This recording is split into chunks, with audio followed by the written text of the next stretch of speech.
Hi అండి, welcome to Jyothi creations. ఈరోజైతే మేము మా ఫ్రెండ్ వాళ్ళ ఇంటికి సత్యనారాయణ స్వామి వ్రతం చేసుకుంటున్నాను అని పిలిస్తే నా ఫ్రెండ్స్ మేమందరం కలిసి వెళ్ళాము. కానీ చాలా బాగా చేశారు. కార్తీక మాసంలో ఏదైనా ఒక వ్రతం చేసుకునేలా నలుగురికి భోజనాలు పెట్టుకుంటే చాలా మంచిది.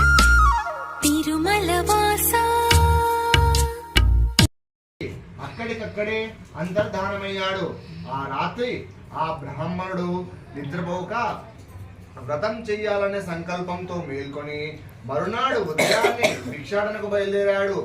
ఆశ్చర్యంగా రోజు కన్నా చాలా ఎక్కువ ధనం సమకూడింది. దానితో బంధుమిత్రులను పిలిచి వ్రతం చేశాడు. దేవుడు చెప్పినట్టుగానే అతని కష్టములన్నీ తొలగి సర్వ సంపదలకు అధికారి అయ్యాడు. అప్పటి నుంచి అతడు ప్రతి నెల ఈ వ్రతం చేసి అన్ని పాపాల నుంచి విముక్తి పొంది అతి దుర్లభమైన మోక్షము పొందాడు. కాబట్టి ఈ వ్రతము ఏ మనుష్యుడు చేస్తాడో అతనికి సర్వ దుఃఖములు తొలగుతాయి. ఋషులు ఈ బ్రాహ్మణుడు వల్ల విని వేరే ఎవరు చేశారో తెలుపమని కోరుతారు. ఈ బ్రాహ్మణుడు యథావిధిగా వ్రతం విడవకుండా చేయుచుండగా ఒకరోజు ఒక కట్టెలమ్మే అతను అక్కడికి అనుకోకుండా వస్తాడు. బాగా దాహం వేసి నీళ్లు అడుగుదామని వస్తే అక్కడ ఏదో పూజ అవుతుండడం చూసి ఆ బ్రాహ్మణుడిని దాని విశేషం ఏమిటో చెప్పమంటాడు. బ్రాహ్మణుడు తన కథంతా వివరంగా చెప్పి ఎలా కష్టాలు తొలగిపోతాయో చెప్పేసరికి ఆ కట్టెలమ్మే అతనికి ఆ వ్రతం మీద బాగా గురి కుదిరింది. ఆ వ్రతం అయ్యే వరకు ఉండి తీర్థ ప్రసాదాలు తీసుకుని వెంటనే తాను కూడా చెయ్యాలని సంకల్పించుకుంటాడు. ఆ కట్టెలమ్మే డబ్బు ఎంత వస్తే అంతలోనే చేద్దామనుకుంటాడు. అనుకోవటమే తడువు. ఎప్పటికన్నా రెట్టింపు ధనం వచ్చింది. అతను కూడా బంధుమిత్రులతో వ్రతం చేశాడు.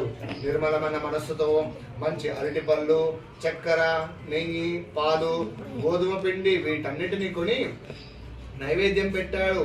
ఈ వ్రత మహత్యము చే పుత్ర పౌత్రాభివృద్ధి కలిగి ఇహల్లోకంలో సంతోషంగా జీవించి సత్యలోకమునకు చేరాడు. ఇది అధ్యాయం ముగిసినది. శ్రమాసైత సత్యనారాయణ స్వామి భగవానికి జై.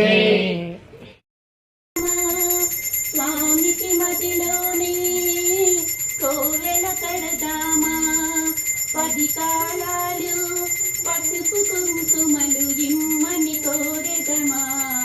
శ్రీ సత్యనారాయణుని సేవకురారమ్మా, మనసార స్వామిని కొలిచి హారతులీరమ్మా.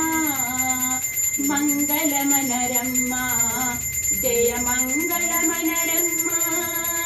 కరములు జోడించి శ్రీ చందనమనరించి మంగళమనరమ్మా. జయ